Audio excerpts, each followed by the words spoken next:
kinampante mo kasi yung sarili mo na marunong ka na, magkakaproblema ka kasi pagdating sa ganun eh. Sa customer pa lang, kailangan mahaba yung pasensya mo kasi sa lahat na mag-i-inquire sa yung customer, iba-iba yung mga ugali nila. Meron pa ako na-experience sa mga customer na ay wagas talaga kung makademand sila. Kala mo naman, 1,000,000 yung binayad sa'yo kung makapagreklamo. At masasabi kong lahat ng ginagawa namin mga damit dito ay may kasamang pagmamalasakit at pagmamahal.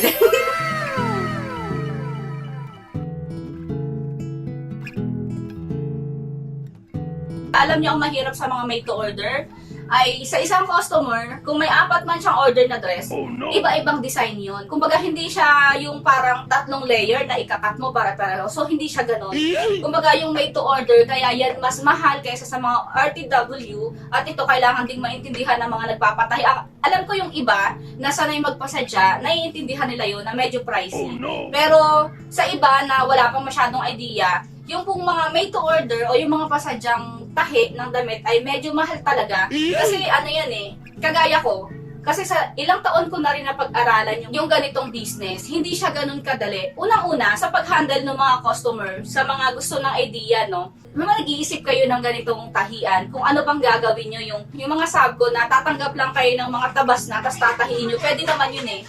Or yung ganitong mga made to order. So dahil ito yung aking praktisado, ito yung i-share ko sa inyo. Dahil yung paggawa ng mga made to order na dress, sa experience ko, hindi siya ganun kadali. Unang-una na, sa customer. Sa customer pa lang, kailangan mahaba yung pasensya mo kasi sa lahat na mag-i-inquire sa yung customer, iba-iba yung mga ugali nila. At totoo to, yung mga customer ay talagang masaselan kasi syempre magpapasadya sila ng damit. So meaning marami silang request, normal po yun, marami silang request, marami silang gustong mangyari. At ang mahirap pa doon na nakakatawa lang pero hindi naman siya joke kasi totoo. Dahil halimbawa sukat nila parang 45, tapos yung bewang niya 44, o di ba? Parang gumanon lang ng konti, pero gusto nila mangyari, Coca-Cola body sila. Parang gano'n, di ba ang hirap? Ginawa tayong magician, pero yun po, yun ang mahirap-hirap na request. Pero totoo yun, may mga request na ganyan. Kumbaga gusto ko lang ma-imagine yun na kung gaano kaselan at kahirap yung pag-handle talaga ng mga customer. Meron pa dyan na madali silang maka-appreciate. Halimbawa, na-receive nila yung order nilang dress. Nakakatuwa yung mga customer na kahit hindi naman ganun kabongga or kung kagarbo yung ginawa mo para sa kanya, pero tuwan-tuwa na siya. Meron naman customer na binigay mo na lahat ng effort to sa dress mo, parang simple lang, na feeling mo parang natuwa ba siya, parang ganun. So marami kang may experience at kailangan napakahaba ng iyong pasensya. At isa pa, meron pa ako na-experience sa mga customer na ay wagas talaga kung makademand sila. Kala mo naman 1,000,000 yung binayad sa'yo kung makapagreklamo. Kumbaga meron namang mga nice way para magreklamo ko or sabihin yung concern mo sa amin. Pero yun nga, merong mga rude customers.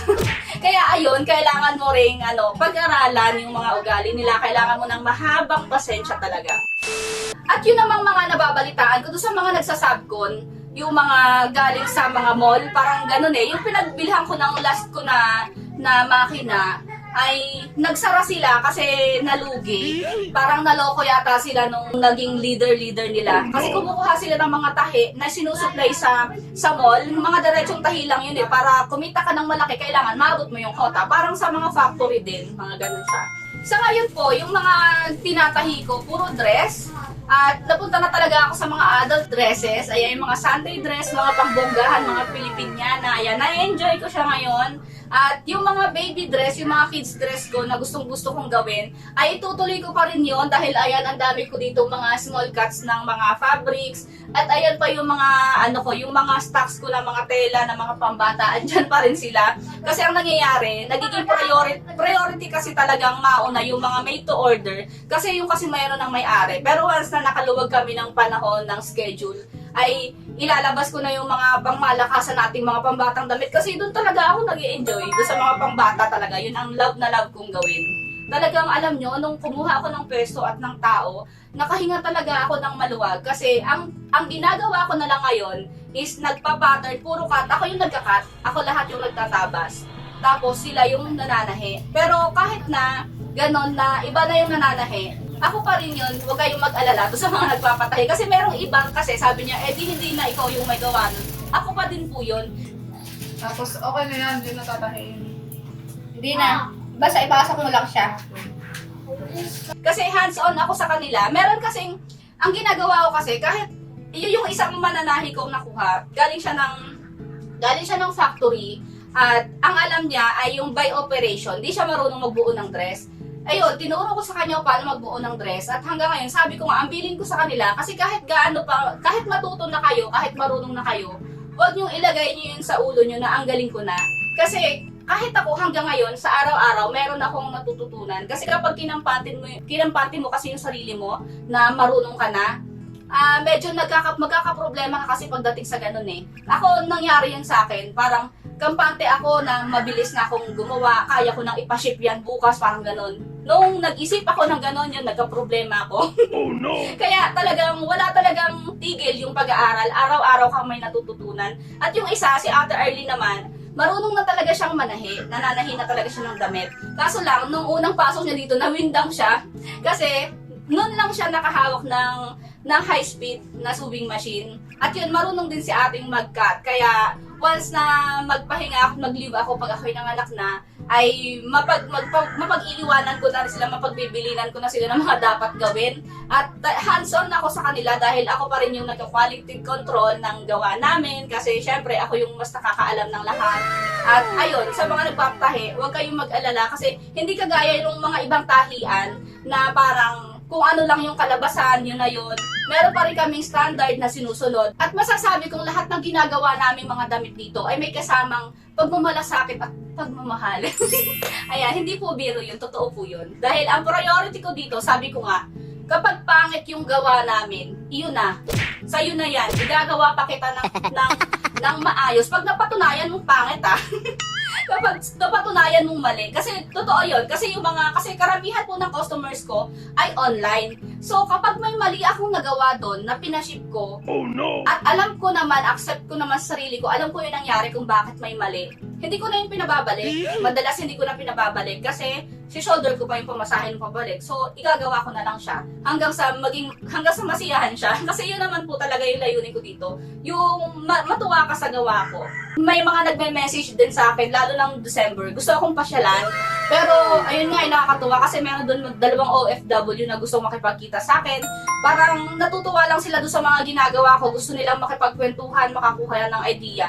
Ako po kasi hindi naman ako madamot magbigay ng ideas. Kasi kaya nga ako nag-vlog para makatulong na din. Pero dahil kasi nakafocus ako ngayon doon sa business ko na pagtatahi, ito yung business ko. Meron kasing mga limit. May vlog ako tungkol sa mga tela. Pero ngayon kasi sa mga nagtatanong ko saan ako kumukuha, bumibili ng tela, hindi kasi lahat na magtatanong, pwede ko sa inyong ibigay yung supplier ko, guys. Dahil nga lalo na ngayon na dito ako nagtumutok sa pananahe. So, kailangan ko rin ingatan yung mga kailangan kong ingatan. Ayun, napasyal ko na kayo sa aking tahian. Ayan, araw-araw akong pumapasok dito mula Monday hanggang Sunday. Hanggang Sunday talaga. Pag Monday to Saturday, ayun yung pasok ng mga mananahi ko. At yun, masaya kami dito kasi nakakatuwa yung dalawa ko nakuha at mga kaibigan ko na rin sila.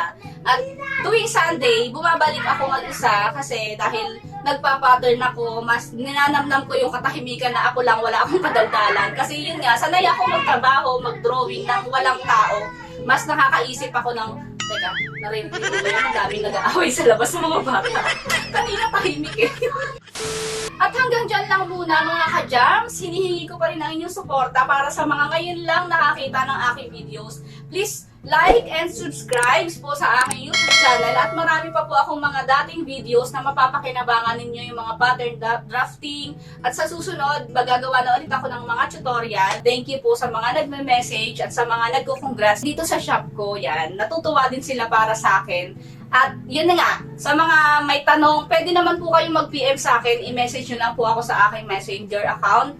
At ayun, pakilike nyo na rin po yung Jamaras Collections na aking online shop. Yan, Jamaras Collections. At maraming salamat po sa inyong panonood.